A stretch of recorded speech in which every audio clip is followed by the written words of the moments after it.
Skyrock pour les militaires. Poursuite des dernières actualités des armées françaises, cette fois engagées en Europe, notamment dans le cadre du renforcement de l'OTAN sur le flanc est du continent.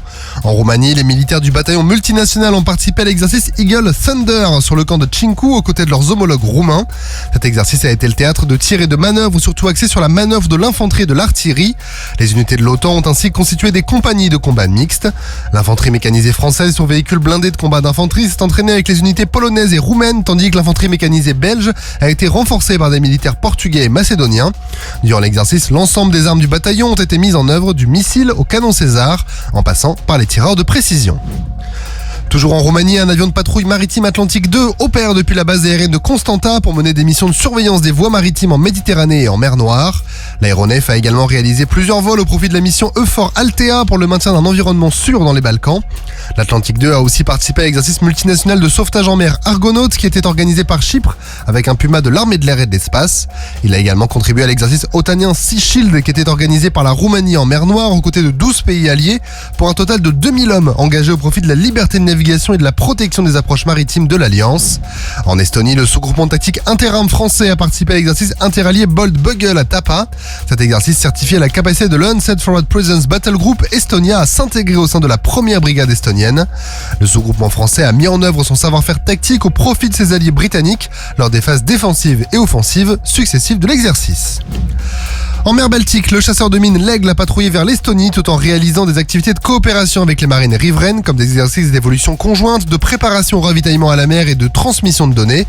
Le bâtiment de la marine nationale a également effectué un ravitaillement à la mer avec le ravitailleur allemand Dono. Après avoir appareillé de Riga en Lettonie, le bâtiment d'expérimentation de la guerre des mines Tethys a lui repris la mer vers l'Allemagne. Le détachement mixte du groupement des plongeurs des mineurs de l'Atlantique et de la flottille de lutte contre les mines a ensuite effectué 3 jours de coopération avec les plongeurs des mineurs allemands pour approfondir la connaissance mutuelle entre marines alliées, principalement dans le domaine de la guerre des mines.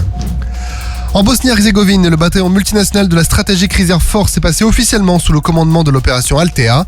Les sections blindées du bataillon se sont déployées il y a peu sur le camp de Manjaka pour réaliser des exercices tactiques et des tirs conjoints avec les forces armées bosniennes. Les autres sections mèneront des exercices de tirs conjoints avec les unités italiennes, roumaines et néerlandaises présentes sur place. Ces entraînements opérationnels sont essentiels pour approfondir les liens et l'efficacité à manœuvrer ensemble entre les nations de la force de réserve stratégique et les unités des forces armées bosniennes. Et on termine le panorama des missions en Grèce. Depuis quelques jours, les armées françaises participent à l'exercice majeur Iniokos depuis la base aérienne d'Andravida. Cet exercice interallié qui est organisé par les forces armées helléniques regroupe une dizaine de participants comme la Grèce, la France, l'Espagne, le Royaume-Uni, le Qatar, la Roumanie, l'Arabie Saoudite ainsi que les États-Unis. Il s'articule autour de 9 missions majeures comme la recherche et le sauvetage d'aéronefs en difficulté connus sous le nom de Search and Rescue, la destruction de défense sol-air ou encore la lutte anti-surface. Cet entraînement vise à préparer un engagement commun dans des conditions de combat de haute intensité, c'est-à-dire face à une menace importante en nombre et bien équipée.